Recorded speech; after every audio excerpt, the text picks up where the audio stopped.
What do you think is the kind of continued resonance and appeal of both the story and the character himself?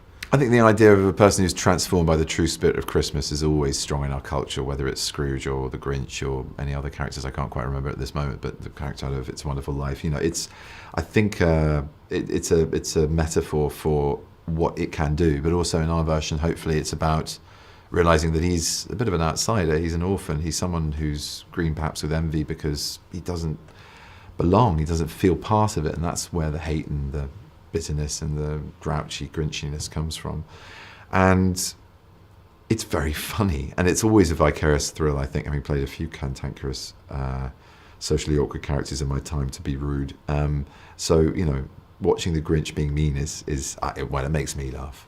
Yeah. The great thing with this one as well is that it felt very familiar, but also kind of as a slight kind of updated for modern. Obviously, there's not to give anything away, but the dynamics of the family are kind of changed a little bit and everything else. I mean, do you think that was important to kind of bring it into the Why not? day? Why not? The book is a metaphor. It's got some very specific things in it which we've referenced, in detail, including some of the verbiage. But it's a world that can expand because it's just so pliable. I mean, it's metaphor. It's a wonderful otherness, this Whoville landscape with Mount Crumpet looming over it. It's just...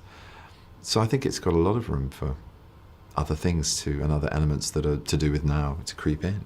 Yeah. Will that age it in a few years' time? I don't know. I don't think drastically. People still watch Home Alone or Ghostbusters or It's a Wonderful Life. They don't, question necessarily that it belongs to another time. It's about Christmas, which we experience every year. Yeah. Voice was very distinctive, I think, a lot because of the prosthetics that he was in. I mean, for you, what was important for you in terms of finding the voice?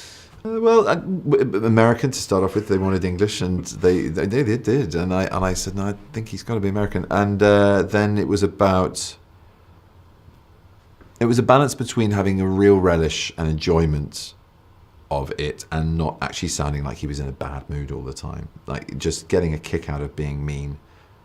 The mean, green, lean machine. Not so lean, but he gets lean. He has a workout video in the middle of it. But yeah, it's like it was an evolving thing that took about 4 or 5 sessions to sort of get to a middle ground that everyone went, okay, this feels like it's evolving into something we can all live with. And then it just evolved from that. Just kept going. And, every session there'd be improv and stuff that I'd throw in, and it would go too nasally or go too growly or it would go too near me again. So it was always a thing of balancing it. But I loved going full Grinch as well. I loved the sort of Boris Karloff teaser for those fans of him in the original, and his very famous creep up the stairs as Nosferatu. When he gets fully evilly, sort of psychopathically obsessed with the idea of stealing Christmas, when that comes to him, like it must end. He sees red but also green about the whole thing. That for me was great fun. I felt that was very full throttle.